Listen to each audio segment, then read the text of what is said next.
श्री वल्लभाधीश की जय। अब यहाँ पे फिर से ये बात आ रही है कि अपने ही आनंद में मग्न रहें, तो यहाँ पे एक कैसे रह सके, क्योंकि आपने विरह को अंगीकार किया है। तो यहाँ पे समाधान ये कि ये तो आपको ही आनंद है, आप ही आज्ञा करो और आप ही माने। वासु क्या स्वानंद, स्व आनंद यानी स्वानंद। तो यहाँ पे द्वारका को दृष्टांत है कि अब तो वैभव बढ़ायो, प्रभु ने कितनो वैभव बढ़ायो कि आपकी 16,108 रानी तिनके महल बनवाए। तो वो कोई एक एक रूम थोड़ी दियो, तो महल हते, एक एक महल हते, इतनो वैभव बढ़ायो। महल तो कितने बड़े हुए, ऐसो वैभव बढ़ायो। और कहने के बढ़ाए के जहाँ जहाँ यह ऐसो प्रतीत होवे कि जैसे कोई अगाध को वर्णन कैसे करे।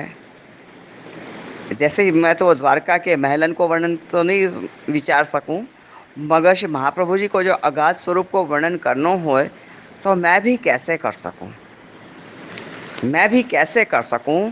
तो यहाँ श्री गोसाई जी बहुत सुंदर नाम प्रकट कर रहे हैं कि स्ववंश स्थापिता शेष स्व महात्म्य स्मयापह, के जो ये तो ऐसा ढंग से प्रकट कर रहे हैं श्री गोसाई जी कह रहे हैं कि जो मैं अपनोपनो जाके अंदर महाप्रभु जी ने अपनोपनो स्थापन कियो है, यानी कि ये मैं ही हूँ। दमला जी से कही ने कि श्री गोसाई जी को कहा करी के जानत है, तो उन्होंने कहा कि आपको पुत्र तरीके जानत हूँ, तो कि वाको मेरो ही स्वरूप जानियो, मानियो नहीं। मानना एक अलग बात है, मानो ना मानो, जो है वो तो है ही। ये बात तो जानकारी रखनी ही पड़ेगी कि अग्नि स्वरूप है यानी है। अग्नि यानी वो वाली अग्नि नहीं, जाको शुद्ध कहें, जाको पवित्र कहें, वो अग्नि।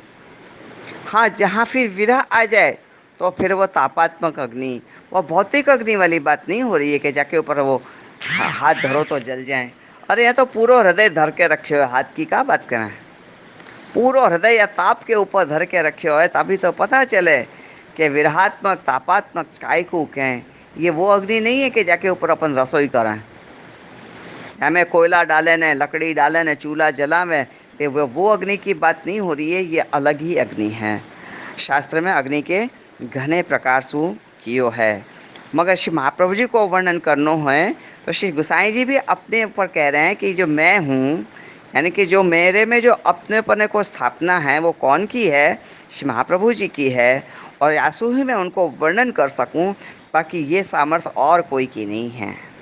श्री महाप्रभु जी के अगाध स्वरूप को वर्णन, जैसे कि कौन सा अभी आया तो ये स्वानंद नहीं, स्वानंद भी नहीं अभी, हाँ स्वानंद तुन दिल, अपने ही रस में मग्न ऐसे स्व आनंद को मानवे वाले, मतलब खुद के माणे जाण पर के भण्या गण्या जाण्या अने माण्या। अब क्या छो ये पोताने જોઈ લેવાનું, આપણી સ્થિતિ ક્યાં છે, ભણ્યામાં ગણ્યામાં જાણ્યામાં કે માણ્યામાં? अपन को देखवे को कि अपन कहाँ पे हैं। तो यहाँ पे श्री गोसाई जी आप क्या कह रहे हैं कि श्री महाप्रभु जी अपने ही रस में मग्न हैं। तो आप तो विरह करी के हैं, तो वहाँ रस को स्थापन कैसे हो सके? हुई ना। तो वर्णन करवे के लिए कौन को प्रकट कियो? श्री गोसाई जी को प्रकट कियो। आप ही के स्वरूप को वर्णन, क्योंकि स्वामी जी को वर्णन ठाकुर जी कर सकें, ठाकुर जी को वर्णन स्वामी जी कर सकें। सो ये ही परस्पर एक दूसरे को वर्णन करें। तो ये अपन पे के अपनोपनो मेरे में स्थापन कियो, यासु मैं इनको इतने महात्मा को वर्णन कर सकूं। वैसे भी कलयुग में 4 अवतार ने वेद को वर्णन किए हैं, वैसे भी कलयुग में 4 अवतार ने वेद को वर्णन कियो है। वो है श्री कृष्ण, दूसरो बुद्ध, तीसरो श्री विठल और चौथो कल्कि अवतार है। हाँ, ये 4 अवतार ने वेद को वर्णन कियो है। सो श्री गोसाई जी को नाम कहो श्री विठल, परंतु श्री महाप्रभु जी को नाम कोई वेद में शास्त्र में लिखियो नहीं है। श्री महाप्रभु जी को नाम कोई वेद शास्त्र में लिखियो नहीं है। क्यों? क्योंकि आपके स्वरूप तक तो न कोई पहुंच सके और न ही कोई वाको वर्णन कर सके। क्योंकि आप तो स्वामिनी जी हैं। श्री वल्लभ प्रभु स्वयं स्वामिनी जी हैं। इनको वर्णन कोई वेद नहीं कर सके, कोई शास्त्र नहीं कर सके। आप स्वामिनी जी हैं। भागवत में भी कहीं भी श्री राधा नाम न आयो। क्यों? सिवाय कृष्ण को नाम आयो, और सिवाय कृष्ण के सिवा स्वामी जी को वर्णन कौन जाने और कौन कर सके। ऐसो श्री गोसाई जी ही आप वर्णन कर रहे हैं, क्योंकि आप श्रीनाथ जी हैं। श्री गोसाई जी आप भूतल पे श्रीनाथ जी हैं। लीला में भले चंद्रावली जी हैं, परंतु भूतल पे क्योंकि अमने तो इच्छा ए छे हूँ नंद नने तमे तात, यानी स्वामिनी जी इच्छा शक्ति हैं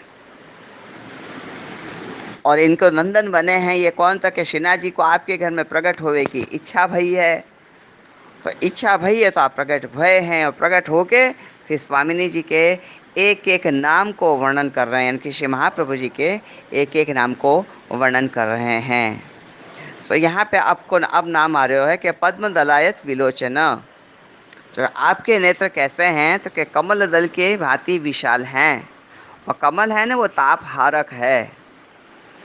तो आपके नेत्र कमल भक्तन के ताप को दूर करें।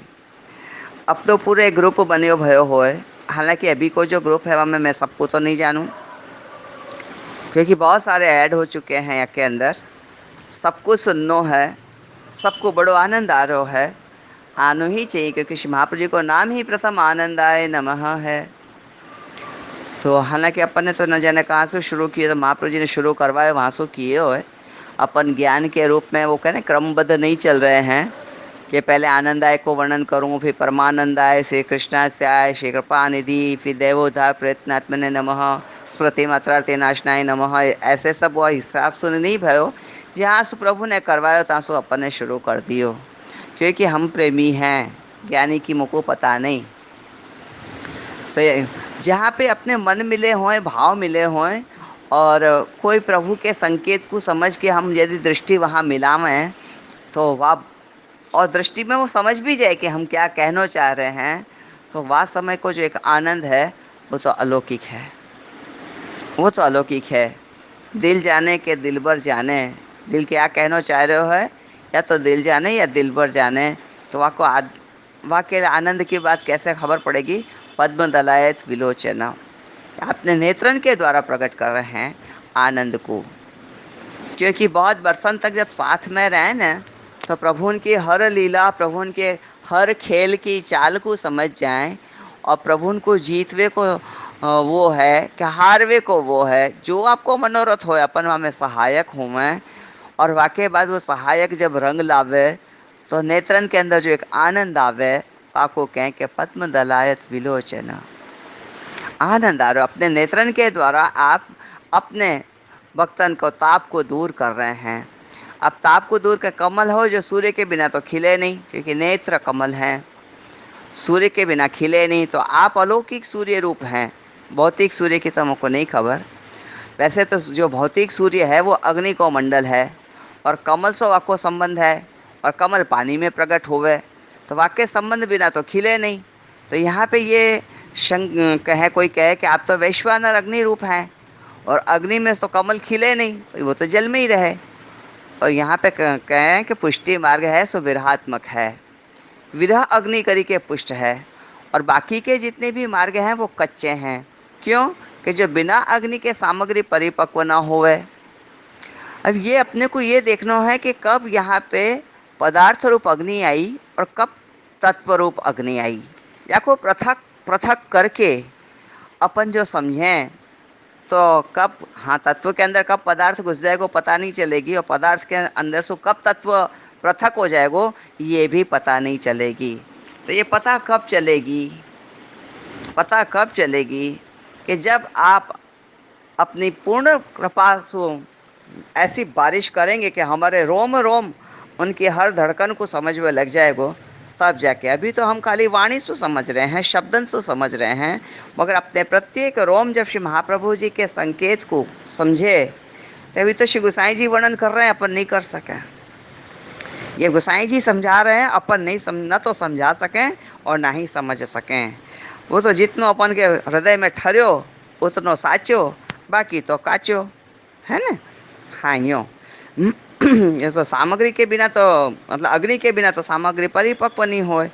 और आप अलौकिक अग्नि हैं विरहात्मक, या सु जो वस्तु भगवत संबंध सु परिपक्व होगी होगी तो वो आपके भूतल पे प्रकट होकर सर्वरस परिपक्व की है। कौन ने? श्री महाप्रभु जी ने। आपने भूतल पे प्रकट होके सर्वरस को परिपक्व किए, और परिपक्व होवे सो का होवे के मधुर बने। कच्चे में स्वाद नहीं आवे, कच्चों में स्वाद नहीं आवे, कच्चे में शंका बहुत हो में, और जहाँ शंका बहुत हो में तो वहाँ सवाल बहुत हो में। और जब अपन ने पा ही लिए तो कोई सवाल की संभावना ही नहीं है।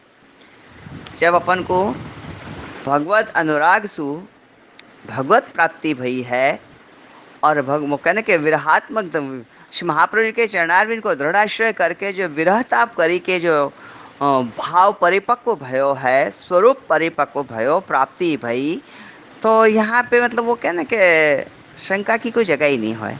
और जब शंका की जगह नहीं हो तो क्या होवे? तो क्या नेत्र कमल खिले, नेत्र कमल खिले हैं तो अपनी कैसे खिले कि अपनी ही विरहाग्नि सु सब ताप को नाश कैसे करें। अब अपनी ही विरहाग्नि सु सारे ताप को नाश कैसे करें, ऐसी शंका होवे तो श्री महाप्रभु जी अग्नि रूप होते हुए भी सकल ताप को दूर करें हैं। श्री महाप्रभु जी कर सकें क्योंकि ये सर्वलक्षण संपन्न हैं, ये श्री कृष्ण ज्ञान दो गुरु हैं, ये स्ववंश से स्थापिता स्व महात्म स्वरूप हैं, ये पद्मदलायत विलोचन हैं। तो ये सब कुछ कर सके, क्या नहीं कर सकें, ये सब कुछ कर सकें। या सो अग्नि स्वरूप होके ये सकल ताप को दूर कर हैं।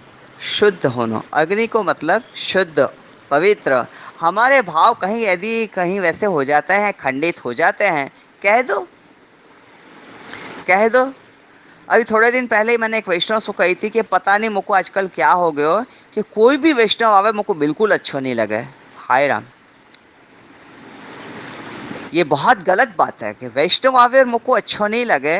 तो हमारे बड़े लोग कहते थे कि जाको दारुण दुख देई बाकी मता पहले हर ले, कि जाके तकलीफ आवे की होए ने तो बाकी पहले ही मती मर जाए। अरे वैष्णव से एलर्जी हो जाए तो बात पूरी। वैष्णव ही तो व्रज भक्त हैं, ये नहीं आएंगे तो कैसे चलेगो, ताप कैसे बने रहेगो।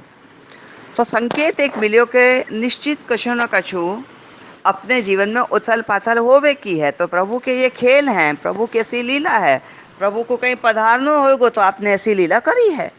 तो वहां बिनती चरणारिंद में, महाप्रभु जी के चरणारिंद में धर दी कि आपको जहां पधारना वहां पधारो प्रभु, मगर वापस लौट के यहीं पधारियो।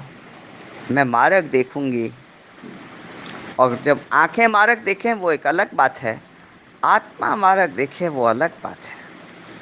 आत्मा को देखना चाहिए कि वो भाव कब मेरे पाछो जगेगो। जैसे वैष्णव मैं आपको बताऊं, राजकोट में हमारे बड़े बहन विराज रहे हैं, चारुलता बेटी जी। उनके यहाँ श्री यमुना जी को स्वरूप विराज रहा। यमुना जी नाम ही आपको यमुना निकुंज है, और माँ श्री यमुना जी विराज रहे हैं। संग में ठाकुर जी भी विराजे हैं, गिरिराज जी भी विराज रहे हैं, बहुत सारे स्वरूप विराजे हैं, पर मुख्य स्वरूप श्री यमुना जी हैं। तो वहाँ पे जब जानो भयो ने तो मैंने श्री यमुना जी से दंडवत करके विनती करी थी कि हे यमुना जी, आजकल मेरे भाव बड़े ठंडे हो चुके हैं,